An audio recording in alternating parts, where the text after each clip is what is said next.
A very good afternoon and welcome to Spectrum TV News at 2. I am Raymond Atam. We're coming to you live from Ayodhya, Ekweremadu State capital. Let's take a look at the headlines.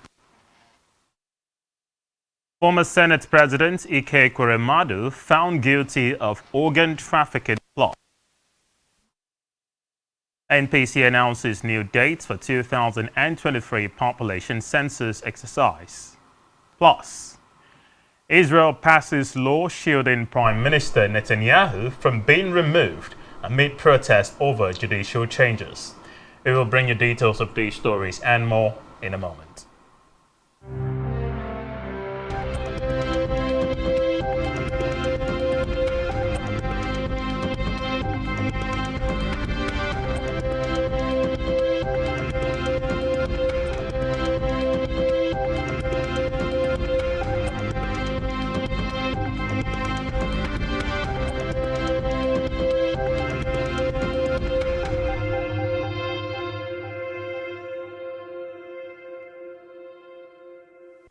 Welcome once again and thanks for joining us. Our first report this afternoon is that former Senate President Ekweremadu, his wife Beatrice and Dr. Obinna Beta have been found guilty of an organ trafficking plot which saw them bring a 21-year-old man to the UK from Lagos. Ekweremadu, who is 60, his wife 56 and Dr. Obeta 50 were convicted of conspiring to exploit the man for his kidney in the first of such case under modern slavery laws. The Central Criminal Court of England and Wales said the organ was reportedly for the couple's daughter, Sonia, aged 25. Recall that the victim, a street trader from Lagos, was brought to the UK last year to provide a kidney in an £80,000 private transplant at the Royal Free Hospital in London. Meanwhile, the Ekweremadus, who have an address in Willesden Green, northwest of London, and Dr. Obeta from Southwark, South London, have denied the charge against them. Away from that, the federal government has fixed the new dates for the conduct of the 2023 National Population and Housing Census across the country. Chairman of the State Steering Committee for the 2023 census in Ekiti State and Special Advisor to the Governor on Budget, Economic Planning and Performance Management, Ni Adebayo, disclosed this during a meeting of the committee in Edo-Ekiti, the state capital. Adebayo hinted that the enumeration exercise had been shifted to the 2nd to the 7th of May 2023. From its initial date of 29th of March through to the 2nd of April to allow a hitch-free exercise. The committee chairman, who said that the postponement of the headcount will allow for proper planning and in-depth preparation, and called on members of the committee to swing into action to make the exercise a huge success in the country. From the Green Chambers, the House of Representatives has reviewed a bill seeking to repeal the Customs and Excise Management Act (SEMA) and other laws governing the Nigeria Customs Service (NCS) following the withdrawal of assent by President Muhammadu Buhari. According to the chairman of the House Committee on Customs and Excise, Leke Adejibe, the recommittal and review of the bill became necessary as some amendments made by the National Assembly were not duly reflected in the courses. Bejide noted that part of the amendment to the SEMA was the restriction of the Controller General's appointment to the serving officers of the Nigeria Customs Service. He added that the review of the Act sought to reposition the NCS for improved efficiency and service delivery.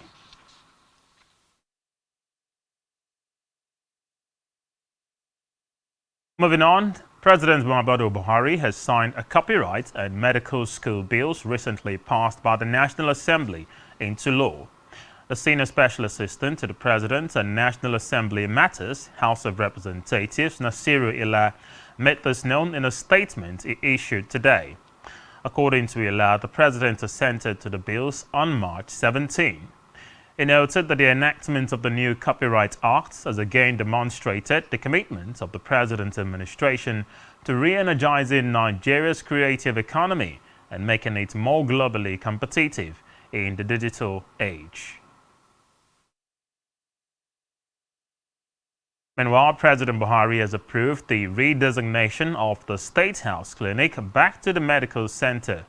Permanent Secretary, State House Tijani Umar disclosed this in Abuja after a pre-commissioning inspection of the new presidential VIP wing of the State House Medical Center by the Secretary to the Government of the Federation, Boss Mustafa, Minister of Finance, Budget and National Planning, Zainab Ahmed, and the Minister of State, Finance, Budget and National Planning, Claire Magba. Omar's inauguration of the new world-class facility by the President to add to the growing number of completed and commissioned legacy projects of his administration. He added that the calibration, testing of equipment and training of medical personnel are ongoing, and the Presidency is determined to ensure that the center remains fully operational and well-maintained after inauguration. In the meantime, President Buhari has urged Muslims to use the Ramadan season to project the best and finest virtues of Islam by personal conduct and not precepts. In a goodwill message to mark the beginning of the holy month of Ramadan, President Buhari called on Muslim faithful to practice the teachings of Islam, such as kindness and the love of humanity, as they commence 30 days of Ramadan fasting. According to a statement by his senior special assistant on media and publicity, Garba Shehu, the president noted that the Ramadan is characterized by abstention from food and drinks from dawn to dusk. Meanwhile, the Nigerian Supreme Council for Islamic Affairs has enjoined Muslim faithful to devote themselves fully to the worship of Allah throughout the holy month, urging them to use the period to pray for the progress, peace and prosperity of the nation. Away from that, the Federation Accounts Allocation Committee (FAC) has shared 722.677 billion naira from the February 2023 Federation Account revenue to the federal government, state and local government councils. Now, the figure represents a further decrease of 27.493 billion naira compared to 750.17 billion naira shared in January. FARC disclosed this in a communique issued at the end of its latest meeting in Abuja. According to a statement by its Director, Press and Public Relations, Bawa Mokwa, the total amount includes gross statutory revenue, value-added tax, electronic money transfer levies, and augmentation from the Forex equalization account.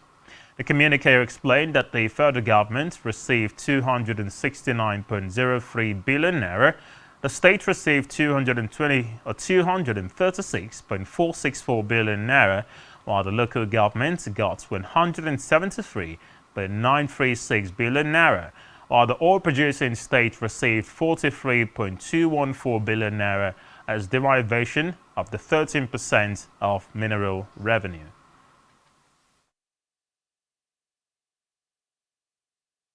In a separate development, the federal government has commenced the enforcement of the petroleum measurement regulations, as well as 5 other laws in the midstream and downstream oil sectors. Disclosing this through the Nigerian Midstream and Downstream Petroleum Regulatory Authority, the NMDPRA, during the official unveiling of the 6 laws by the governing board of the NMDPRA in Abuja, the government warned operators that it would go after anyone who breaks the new laws. It said the 6 regulations were part of the 20 laws developed to guide the midstream and downstream oil sectors, noting that the remaining 14 regulations were being finalized at the Federal Ministry of Justice. The governing board chairman of the NMDPRA, Idare Gogo-Ogan, said the authority would ensure that the laws were strictly complied with to effectively grow the revenue generated from the oil industry.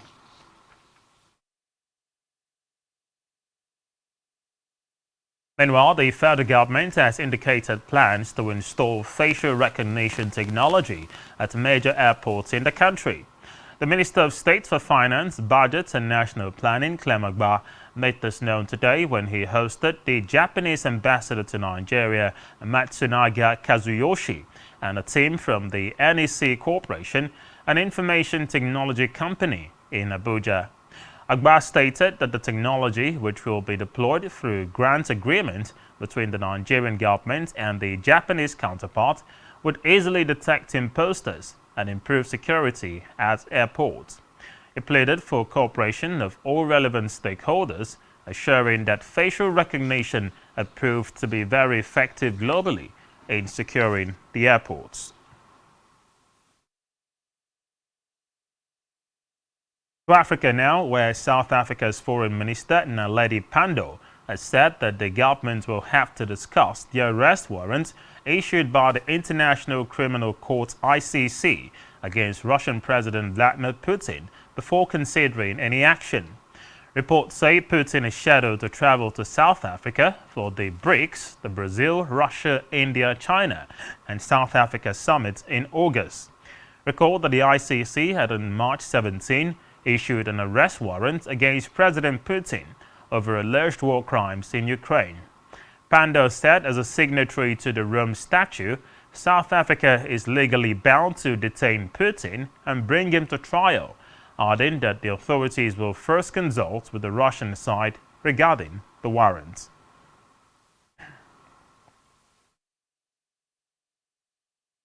Well, staying with Africa, Senegal President Macky Sall has urged police to take all appropriate measures to ensure security following deadly protests over the trial of opposition leader Ousmane Sonko.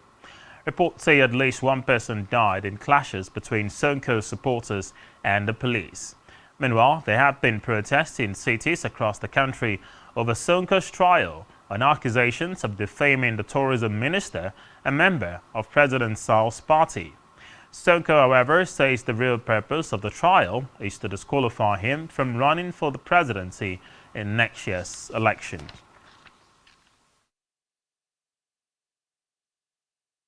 And now on the foreign scene, Israeli parliament today passed a law that would limit the ways a sitting prime minister can be declared unfit for office as part of a package of bills the government is pushing through in its controversial judicial overhaul.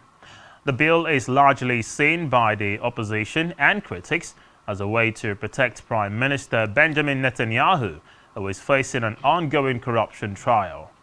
By a 61-47 final vote, the Knesset approved the bill that states the only Prime Minister himself or the cabinet with a two-third majority can declare the leader unfit. The cabinet vote would then be needed to be ratified by a supermajority in the parliament. In a statement, the Knesset noted that the authority to declare the Prime Minister incapacitated will only belong to the government or itself and will only occur due to physical or mental incapacity. Staying with the foreign scene, Russia has reportedly unleashed a wave of deadly attacks on towns and cities across Ukraine as Chinese leader Xi Jinping departed from Moscow following talks with President Vladimir Putin. Xi left Russia's capital, pledging to deepen ties with Putin, but the meetings failed to achieve a breakthrough on Ukraine. According to Ukrainian authorities, Russia's military launched a barrage of strikes with Iran-made Shahed drones on Ukraine's Kyiv region, killing at least 8 people as Xi flew back to Beijing. The Kyiv's region police chief Andriy Nipchov said 7 others were injured when the drone struck a dormitory building in the town of Rishkiv. And you're watching Spectrum TV News at 2. Still to come in the news. Former England and Manchester United keeper Ben Foster signs for National League side Wrexham. Do stay with us.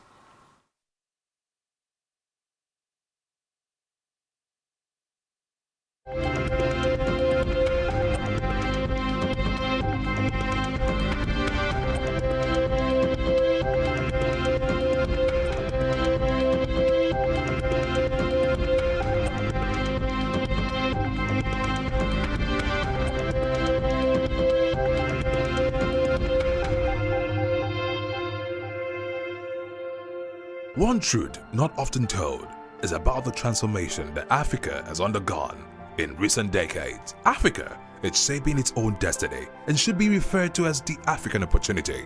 On Spotlight Africa, We paint the African picture the African way, laced with truth, detail, and the color of the African continent. Join Uyai Anyekan every Tuesday and Thursdays at 4:30 p.m. Spotlight Africa, telling the African story.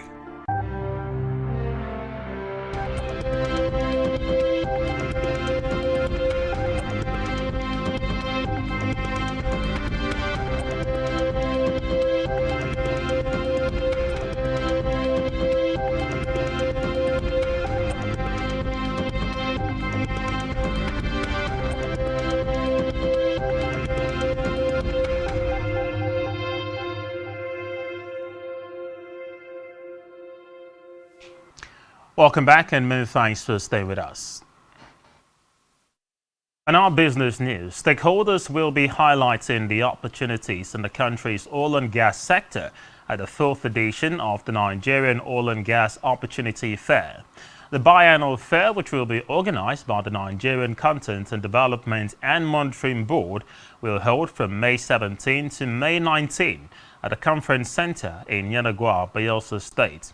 The event, which was introduced by the NCDMB Chief Executive Simbewa Bolte in 2017, has showcased short to medium-term plans and activities of operators and project promoters in the upstream, midstream, and downstream sectors of the Nigerian oil and gas industry. Recall that Wabote had earlier explained that the fair was intended to give Nigerian service companies the opportunity to build relevant capacities.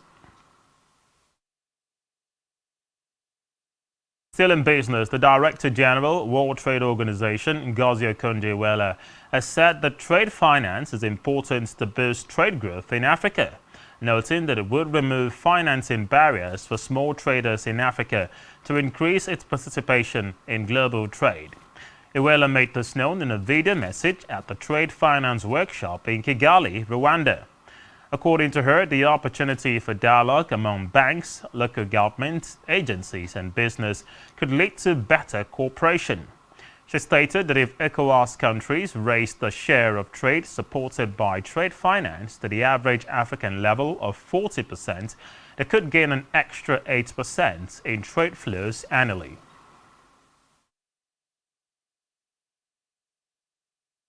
To health matters now, the World Health Organization, WHO, has said that although COVID-19 is disappearing from view, access to medicines that treat non-communicable diseases remains out of reach for millions across the world. The WHO, in a report published today, highlights the effect of the COVID-19 pandemic on access to NCD medicines, noting that policies and strategies implemented by the country to both anticipate and mitigate the disruption that has hit medical supply chains.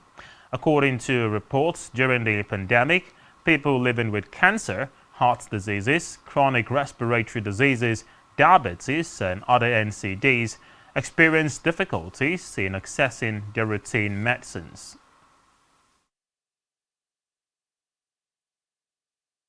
Still in health, the Niger Delta Development Commission, NCDC, has pledged to partner with Nigerian universities to produce life-saving vaccines, as well as support other research that offers solutions to some of the problems plaguing the country. Managing Director of the Commission, Samuel Igboku, made the pledge in a statement signed by the Director of Corporate Affairs, Ibitoye Bosede, while receiving a delegation from the Rivers State University, led by the Vice-Chancellor, Professor Nlerum Okogbule, at the Commission's headquarters in Port Harcourt. The Vice-Chancellor commended the Commission for building the capacity of universities in the Niger Delta region, while also urging it to assist the university in building an advanced law center for research in a specialized area of law. And now in sports, former Manchester United and England goalkeeper Ben Foster has come out of retirement to sign for National League side Wrexham. The ex-Camp Cup player, who rejoined Wrexham where he played on loan in 2005, signed a deal with the North Wales club until the end of the season. Recall that Foster joined United in 2005 and spent 5 years at the Old Trafford Stadium. Still in sport, Rivers United defeated Rangers International FC of Enugu 1-0 in a rescheduled Nigerian Premier League football matchday 8 game at the Adoki Emesiamaka Stadium in Port Harcourt. The win has now moved the pride of Rivers people to second on the MPFL log on 18 points, just one behind Group B leaders Lobby Stars in the MPFL Abridged League season.